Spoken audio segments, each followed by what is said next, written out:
Welcome to VCN channel.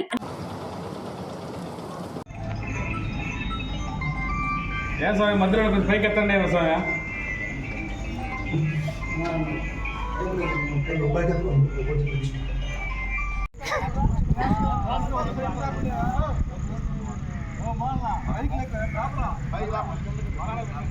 జరిగినా కూడా మనకు అండగా ఉండాలనే ఉద్దేశంతో జగన్మోహన్ రెడ్డి గారు డిజిటల్ బుక్ మనం ఇక్కడ ఓపెన్ చేయంగానే కరెక్ట్ డిజిటల్ బుక్ కార్యక్రమానికి ఇక్కడికి ఇచ్చేసినటువంటి నాయకులకి ఈ శ్రీనివాసరెడ్డి గారి అధ్యక్షతను జరుగుతున్న ఈ కార్యక్రమాన్ని విజయవంతం చేసినందుకు ఈ కార్యక్రమం ముఖ్య ఉద్దేశం జగన్మోహన్ రెడ్డి గారు డిజిటల్ బుక్ అనే యాప్ని ఓపెన్ చేశారు. తెలుగుదేశం కార్యక్రమం జగన్మోహన్ రెడ్డి ఆఫీస్ని ఓకే చేస్తారు. ఇది జగన్మోహన్ రెడ్డి ఆఫీస్ ఉంటుంది. దాంట్లో మనం ఈ స్టాండ్ ఓపెన్ చేయగానే మన మండలం, మన జిల్లా, మన నియోజకవర్గం అడుగుతారు.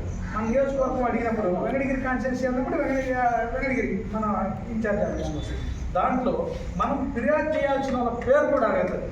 దేని మీద ఫిర్యాదు చేస్తాం, ఎవరు చేస్తాం, వాళ్ళ పేరు ఎంటర్ చేసి నీకు ఏమన్నా ఫోటోలు ఉన్నా కూడా దాంట్లో ఫోటో అప్లోడ్ ఆడేది. ఫోటో మీ దగ్గర ఏమన్నా ఉన్న ఫోటో తీసుకున్నా ఫోటో అప్లోడ్ చేయొచ్చు.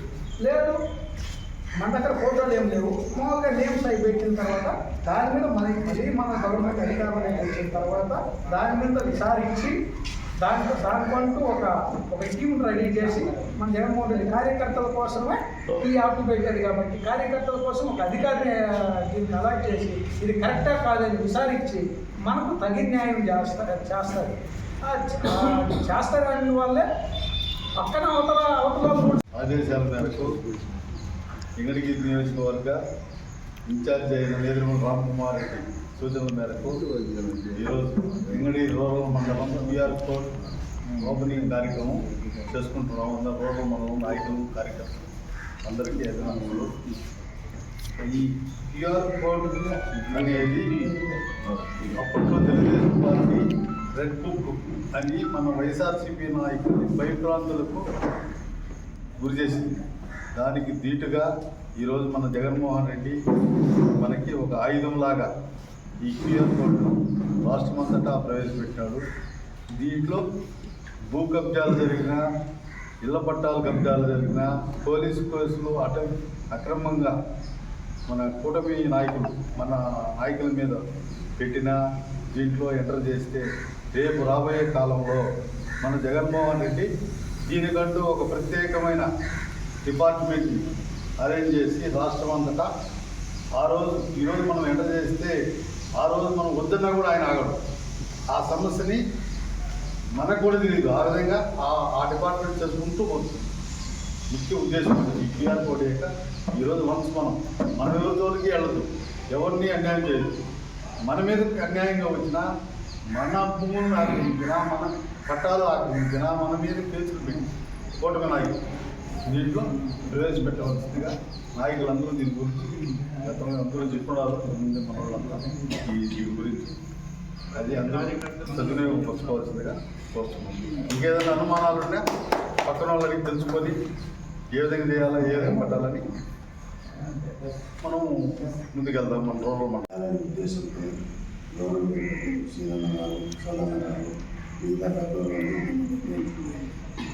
ముఖ్యంగా ఇది చెప్పడం కారణం ఏంటంటే వాళ్ళని నేనేం సమాధానం చెప్పాలా? కుళాయి తీస్తే నీళ్లు లేవు. అప్పుడు ప్రతి ఒక్కరు వచ్చి నాకు గైడెన్స్ చేసినారు. ఏమన్నా ఆడవాళ్ళు కావచ్చు, ముసలోళ్ళు కావచ్చు, పెద్దోళ్ళు, ఇదేం దౌర్జన్యం ఇది? ఎంతో కాలం నుంచి మనం నీళ్లు పట్టుకుంటూ ఉన్నాం, ఎంతో కాలం నుంచి చేసుకుంటున్నాం. ఈ బొద్దు వాళ్ళు టీడీపీ వాళ్ళు వచ్చి రాజకీయంగా వర్తించి ఇది మూసేయాలా, అది మూసేయాలా, ఈ కాలం ఉండకూడదు, ఇది ముందుకు వస్తే అది ముందుకు, ఈ డిస్టర్బెన్స్ ఏంది? మనం ఎప్పుడైనా చేసామా మన అధికారంలో ఉండేటప్పుడు? ఇలాంటి సిచ్యువేషన్ జరుగుతూ ఉంటే మనకు ఎవరు అండదండలు లేదా అనేది అది ఒక న్యూసెన్స్ మాదిరి వచ్చింది. దాన్ని మన వెనకాల ఉండే వాళ్ళలో మనం ఏం చెప్పాలనేది పరిస్థితి లేదు. అందరికీ సిచ్యువేషన్ అదే. నాతో పాటు మీ అందరి మనసుల్లో ఉండేది సిచ్యువేషన్లు కూడా అంతే. ఫస్ట్లో స్టార్టింగ్లో పార్టీ ఏదో దురదృష్టవశాత్తు మోసం జరిగింది, ఏం జరిగింది అనేది భగవంతుడికి తెలుసు, అందరికీ తెలుసు. కానీ ఆధారాలు లేవు, లేకపోతే మనం ఓడిపోవడం కాదు. అది తలుచుకుంటే ఒక కూడా ఏం నేను చేయలేని పరిస్థితి. మనం ఎదుటి వాళ్ళకి ఏ విధంగా సాయం చేయగలుగుతాము? రేపు పొద్దున ఒక కార్యకర్త లీడర్గా ఒక ఓటు అడగాలంటే మేమేమని పోయి అడగాలం? ఏమయ్యా ఆ పొద్దు నువ్వు పొలాన్ని మూసేస్తుంటే నువ్వు రాలేదు, ఈ పొద్దు వచ్చిన సమాధానం లేదు. దానికి లక్ష్మణ బాణం, శ్రీరాముడి చేతి చక్రం లాంటిది. దీనికి మంచి ఒపీనియన్గా చాలా ఆలోచించి తీసుకున్న నిర్ణయం. దీనికి మటుకు యాన్సర్ చెప్పచ్చు. ఇప్పుడు ఇది మనకు ఒక ఆయుధం. ఈ ఆయుధం వల్ల ప్రతి ఒక్కరు భయపడతారు. అరే ఈ పొద్దున వాళ్ళు ఏమైనా ఇబ్బంది పెడితే రేపు పొద్దున దీని ప్రతీకారం మనం తీసుకుంటామని. ఒకవేళ 100% లేకపోతే కూడా కనీసం 75% అన్నా భయపడతాం.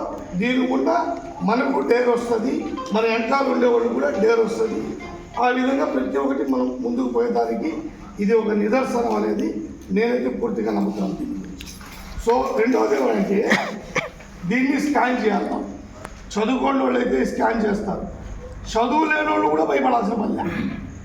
పెద్దవాళ్ళు చదువు లేని వాళ్ళు కూడా భయపడాల్సిన వాళ్ళు కూడా డేర్గా పోవచ్చు.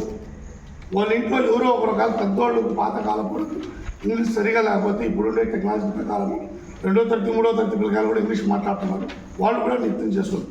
వాళ్ళని చూసి కూడా మన నియోజకవర్గం కావచ్చు, పంచాయతీ వాళ్ళు కావచ్చు, ఈదులో వాళ్ళు కావచ్చు, వార్డు వాళ్ళకు కూడా భయం ఉంటుంది. అటువంటి పవర్ ఇది. దీన్ని ఏదో సింపుల్గా తీసుకోవాల్సిన పని లేదు. ఇది చాలా హ్యాండ్సమ్గా ఉండాలి. నాకైతే ఇది ఇచ్చిన తర్వాత దీని గురించి విచారించిన తర్వాత 100% నాకు పూర్తి నమ్మకం ఉండాలి. మనం దేనైనా సాధించగలుగుతాము, ప్రజలకు పోగలుగుతాము, మేమున్నాము, మీకు ఏదైనా ఇబ్బంది జరిగితే కూడా మేము ఎప్పుడైతే దీని ఆధారం ధైర్యం చేసుకుని ముందు పోతాము, మేము ముందు పోయినప్పుడు మా వెనకాల 10 మంది మమ్మల్ని చూసి సపోర్ట్ వస్తాం. ఇప్పుడు దాకా నోటి ద్వారానో మణి ద్వారానో లేదా బలగం ద్వారానో బెదిరించుకుంటా లోపడించుకుంటున్నాం. యాక్చువల్గా చెప్పాలంటే వైఎస్ఆర్సీపీ కార్యకర్తలు అంటే అంతకుముందు కరేపాకు కూరలో కరేపాకు మాదిరి తీసేసుకోండి, వీళ్ళు ఏం చేస్తారండి. ఇప్పుడు ఒకరోజు అడిగింది, ఇప్పుడు ఒకరోజు లైన్లో ఉన్నది. ఇది వచ్చిన తర్వాత ఇంకా బాగా లైన్లోకి వస్తుంది అనే ఉద్దేశంతో ఇది మంచి స్కాన్ అని, మంచి ప్రోగ్రామ్ అని నేను భావిస్తున్నాను. మీ అందరూ కూడా దీన్ని బాగా గైడెన్స్ చేసుకుని 1-2 మాటలు బాగా దీన్ని ఎట్లా అటెండ్ చేసుకోవాలా అని నేర్చుకొని ముందుకు పోతే మనం నెంబర్ 1గా విజయం సాధిస్తామని కోరుకుంటున్నాం. QR కోడ్లో అప్లోడ్ చేసి దీన్ని పంపిస్తే అప్పుడు నెక్స్ట్ గవర్నమెంట్ రాగానే జగన్మోహన్ రెడ్డి ఇచ్చిన భరోసా ఉపయోగపడుతుంది అనే ఉద్దేశంతో ఏ అవతల కూటమి ప్రభుత్వం వాళ్ళు ఎన్ని ఇబ్బందులు పెడుతున్నారో దీనిలో వస్తే రేపు మన గవర్నమెంట్ వస్తే ఇది ఖచ్చితంగా వాడికి పనిష్మెంట్ ఉంటుందనే ఒక ఉద్దేశంతో జగన్మోహన్ రెడ్డి గారు వదిలాడు. కాబట్టి దీన్ని అందరూ ఉపయోగించుకోండి. దీన్ని ఏ కార్యకర్తకైనా చెప్పండి, అవతల కార్యకర్తలకి అంటే కూటమి ప్రభుత్వం వాళ్ళకి చెప్పండి, మాకు QR కోడ్ ఉంది, రేపు మీరు ఎంత ఇబ్బంది పడుతున్నారో 200గా మీరు ఇబ్బంది పడతారు. కాబట్టి దీన్ని ఉపయోగిస్తున్నాం కాబట్టి మీరు జాగ్రత్తగా ఉండాలి. ఇది మాకు ఒక ఆయుధం అని చెప్పండి. దాంతో ధైర్యంగా ఉంటుంది, ధైర్యంగా పనిచేయండి. వాళ్ళ గవర్నమెంట్ ఉందని భయపడబాకండి. మన గవర్నమెంట్ వస్తుంది, రేపు మనం జరుపుకుంటాం. అంతవరకు సెలవు తీసుకుంటాం.